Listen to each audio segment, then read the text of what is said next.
No. No, I won't, because I believe that each one of us, whatever it is that I have gone through in my life, is my own path, and whatever he has gone through in his life is his own learnings and own path. So I don't think sacrificing my life would do a difference. It will still be the same no matter what.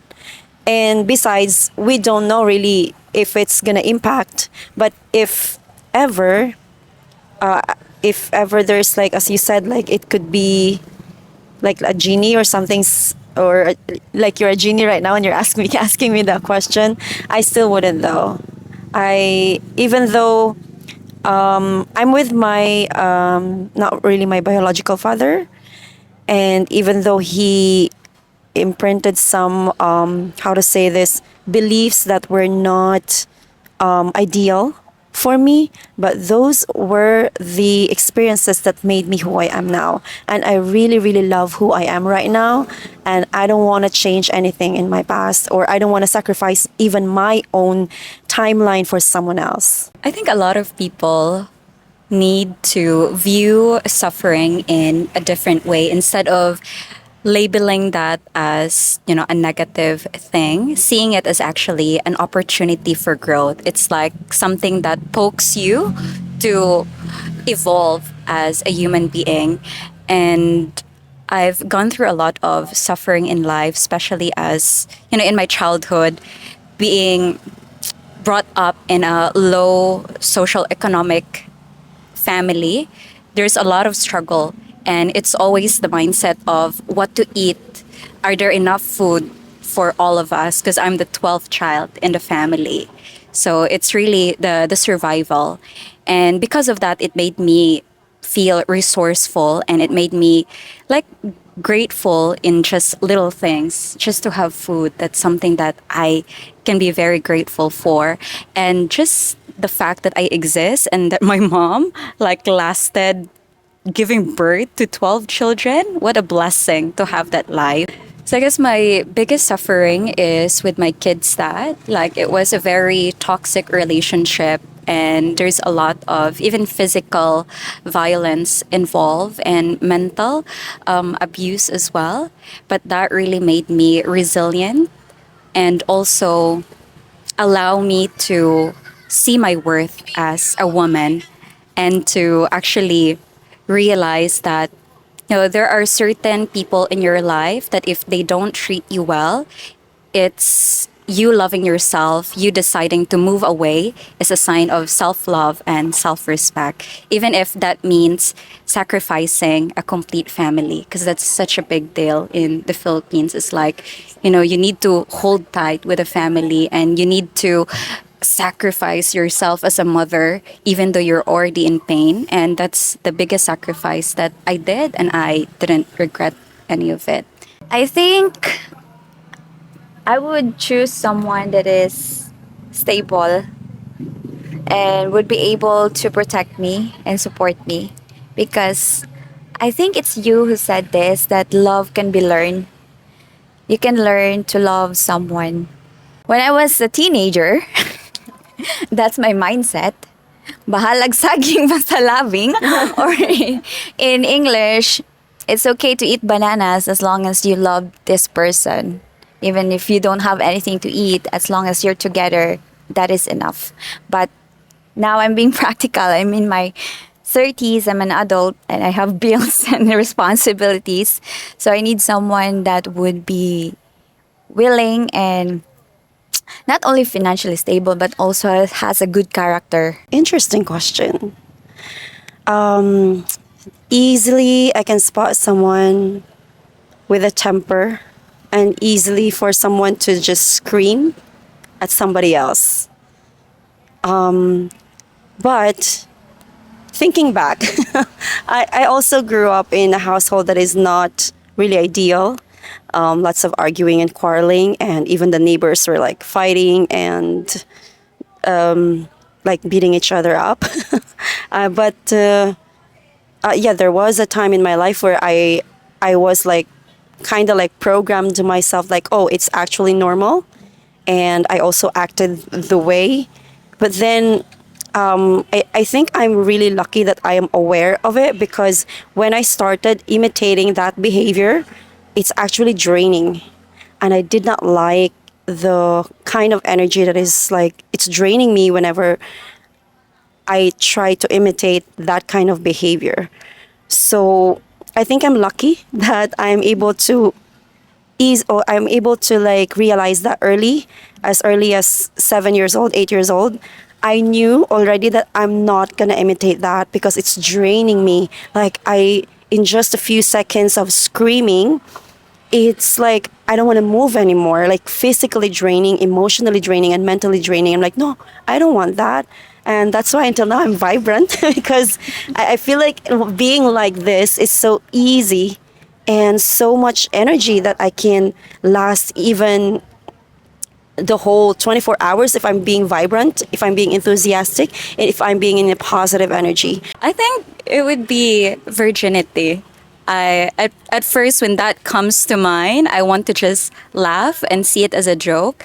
But as I keep the words in my head, it's actually something very precious that I wish I've haven't hadn't given mindlessly to someone without being safe and secure with my body, because I feel like I wasn't ready at the time. I was young, dumb, and naive. But out of curiosity, I like did it anyway. And I also wish that, our society here, because I'm an advocate for sexuality and intimacy, but I'm never an advocate for, teenage pregnancy. And I really wish that our culture here in the Philippines are open to talk more about sexuality in a way that it's not shame, it's not guilt, but actually allow an open conversation and inviting it. Because even if we deny it, we all have that curiosity within us, even as a young kid.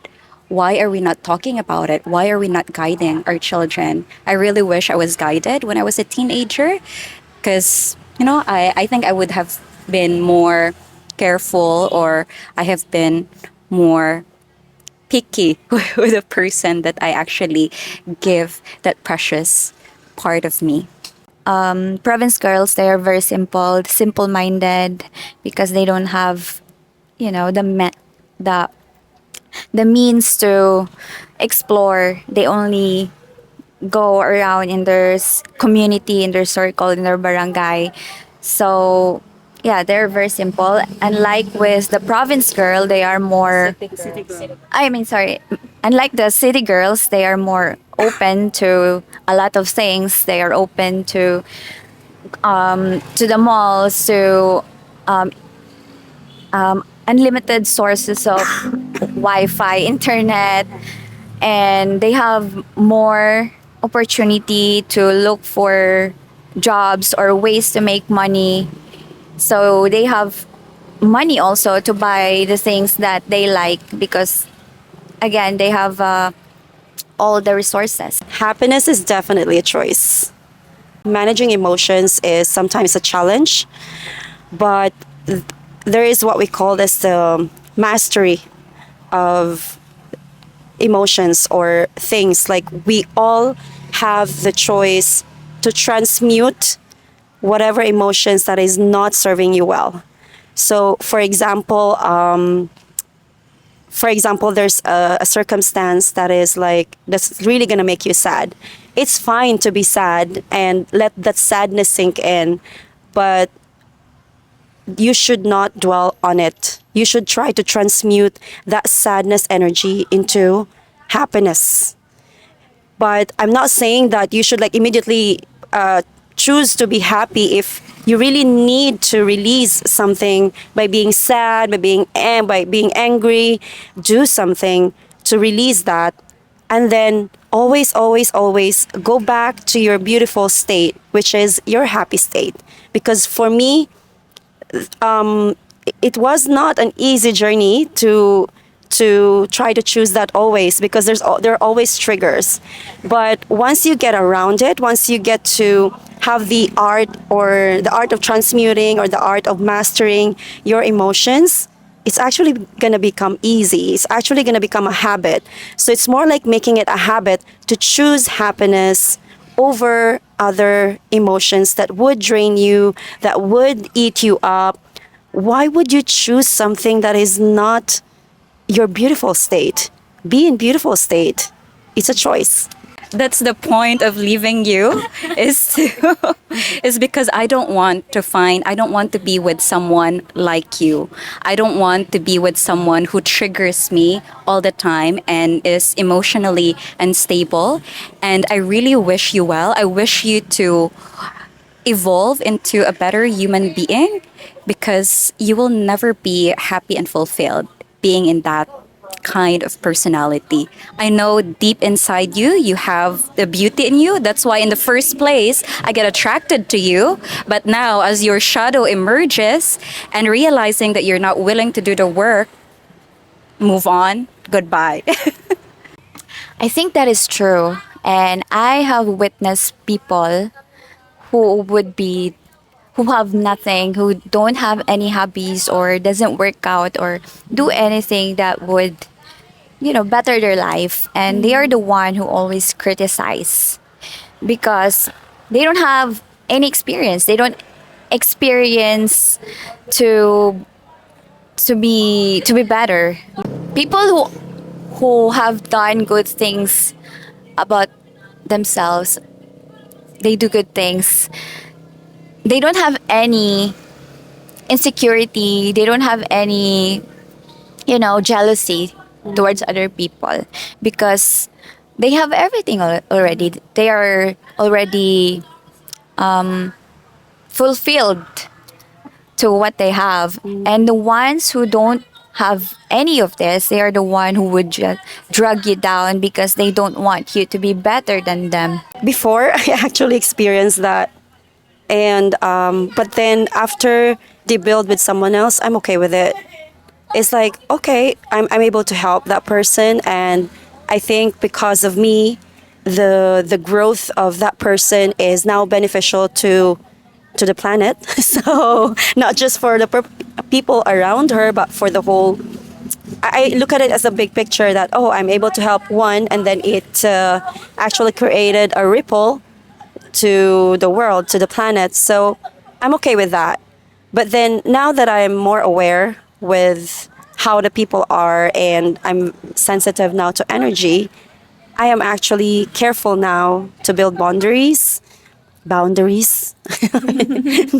mispronounced. I'm careful now with boundaries because I'm sensitive. I'm easily gonna get drained if that person is not gonna be in the same frequency, and I'm really really happy I even have you ladies because of that. I believe so that we are all like a manifestation of each other to grow together, to build together something, and I'm really proud of that. And I can see how we are progressing together in everything, not just in our content, but also in our personality, in our spirituality. We are healing together, and I really love that.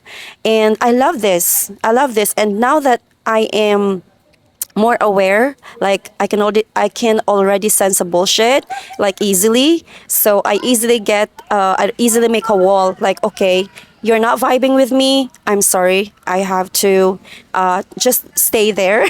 Distance.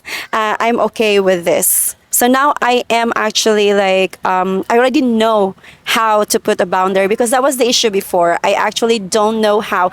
I was aware that she's not vibing with me, but I'm still like, the pleasing other people, that kind of frequency. So I'm like, oh, it's okay.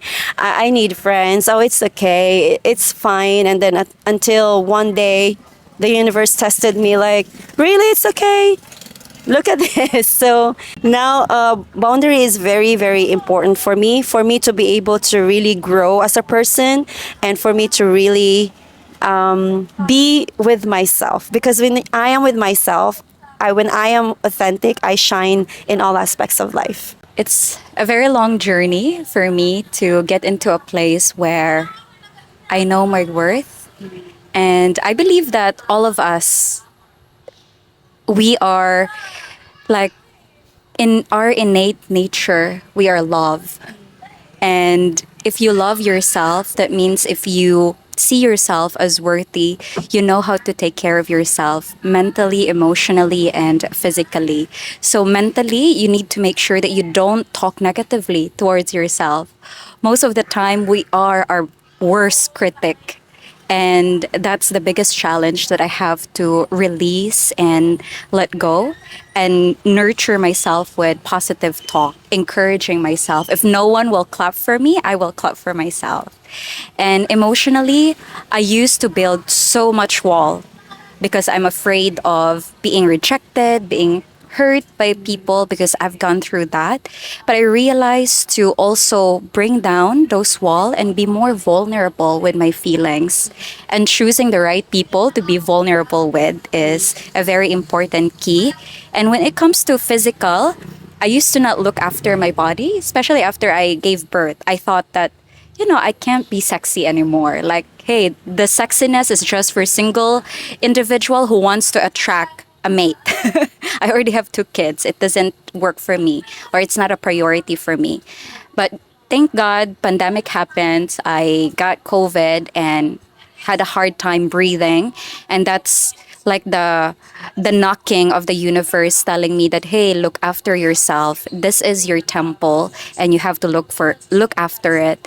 And it's very good to actually nurture your body by eating healthy foods, working out, getting enough sleep, because that's my kind of way to express self-love. And I gain even more energy, more vibrancy when I start nurturing myself in all of those aspects. So that is self-worth.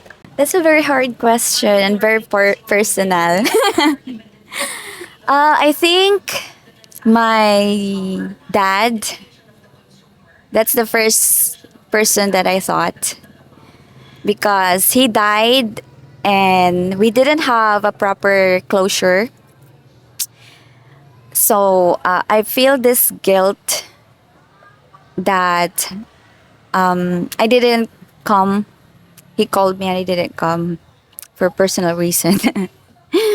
And I thought it's gonna be okay because before he died, I went there and we talked, and we shared emotions to each other. And on the day that he died, I didn't come, and I didn't able to also forgive him. I wasn't able to forgive him, and I wish I have done that personally. So yeah, that's the person that I want to see in that room. I want to personally forgive him. But as what Leia said, we talk about this, that there's still a chance to forgive the person that is already gone by sending them vibration or Energy. energy. So I'm on that process of being brave to actually forgive him. Travel is my really the number one thing that I love doing ever since I was a kid. I like to go somewhere nature that is new and different, and that's something that I really indulge myself like regularly. Not necessarily that I have to go to another island, even just exploring the nearest forest, exploring the nearest spring water, exploring the nearest waterfall.